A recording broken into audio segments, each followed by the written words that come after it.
Hi all, well it's weekly wrap time and we're in sync today, Chris. Got the Triple Crown Red on, which is good, and celebrating a really good week just gone. So firstly, just wanted to talk about Merchant Lady. She was good, wasn't she? She was fantastic, resuming off a long spell, and she was out at Gatton for a special prize money race and got the job done, which was absolutely fantastic. Yeah, good prize money race, as you say, and over the 1100 metres, she just had to sit back midfield around that tight turning track there. Once they got into the straight, just needed the gaps to open up, and thankfully they did.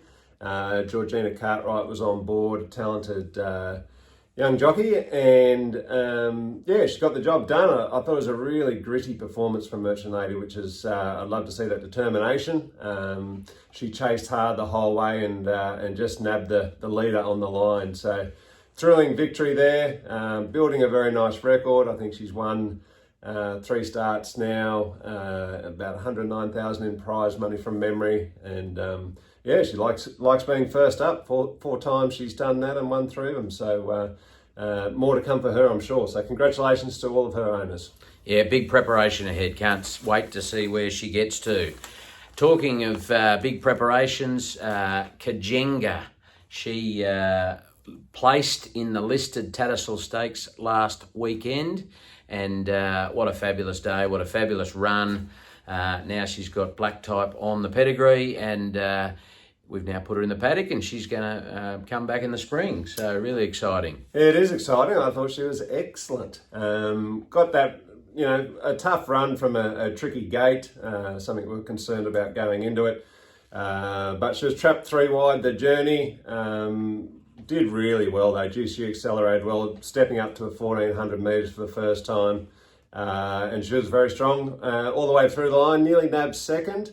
I'm sure a better barrier would have seen her finish second in that race behind a very smart one in Autumn Boy. So great performance. Great to have that black type on her pedigree page now, which is a really great bonus for her residual value down the track post racing. But a lot to look forward to between now and then, that's for sure.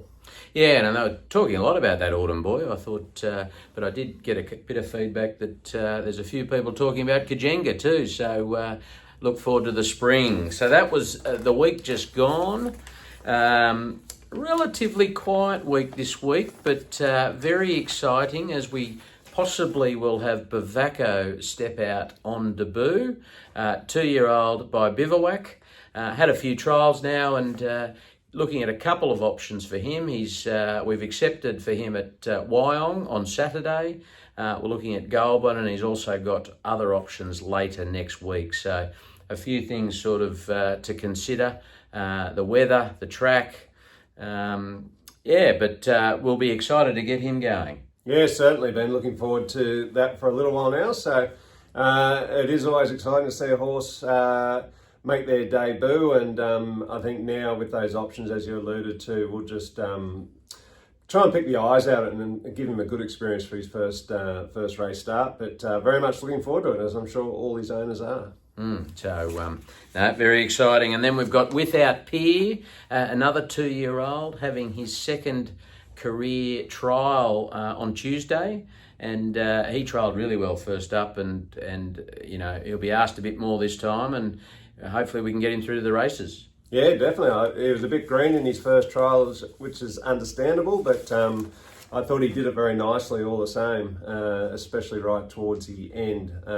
So yeah, he's got nice ability, and look forward to seeing how much he's learned from that first outing, and he'll be allowed to do a little bit more in this trial as well. So yeah, looking forward to it, and then fingers crossed we might be able to start talking about which race he debuts in. Very good, very good. So then we've got a list of other potential trialists, a combination of weather and just missing a few gallops and things like that will depend on whether they do get a run next week. But we've got a couple more 2-year-olds, Hay Street and Missile Magnate. They had good preparations last prep, so it'll be good to get them back. Then we've got Zoo Beauty, who was another who had first racing prep and was fantastic. Got about 3 wins, I think.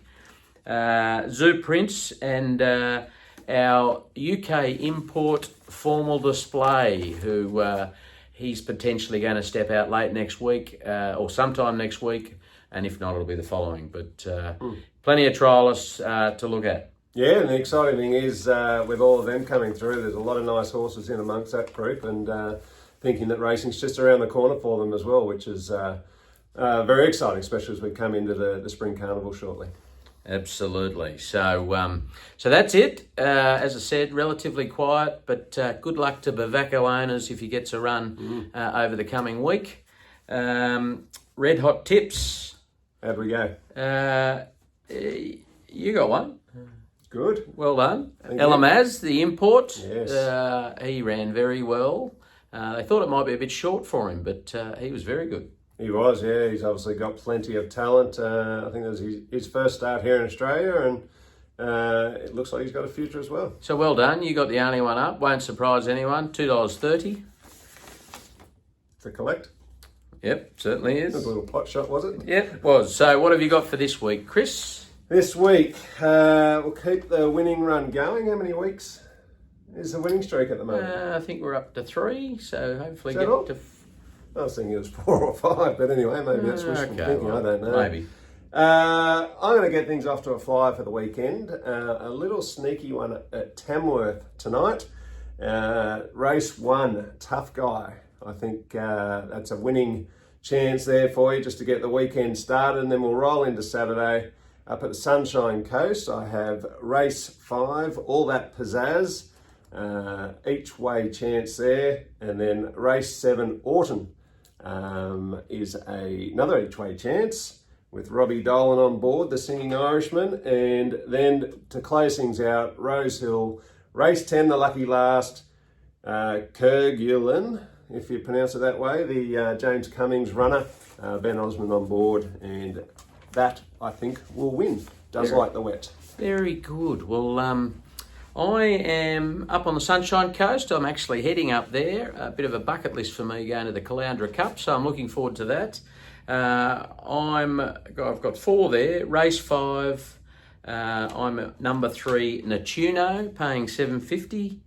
Race 6, the Wink Stakes, number 13, Millie DeLune, paying $6. Race 7, the Glass House, number 8, I Am Artie, $15, so on each way. Race 8, the Caloundra Cup, number 2, Nick Our Spur, paying $21 each way. And then the Wet Tracker at Randwick, race 9, the Winter Stakes.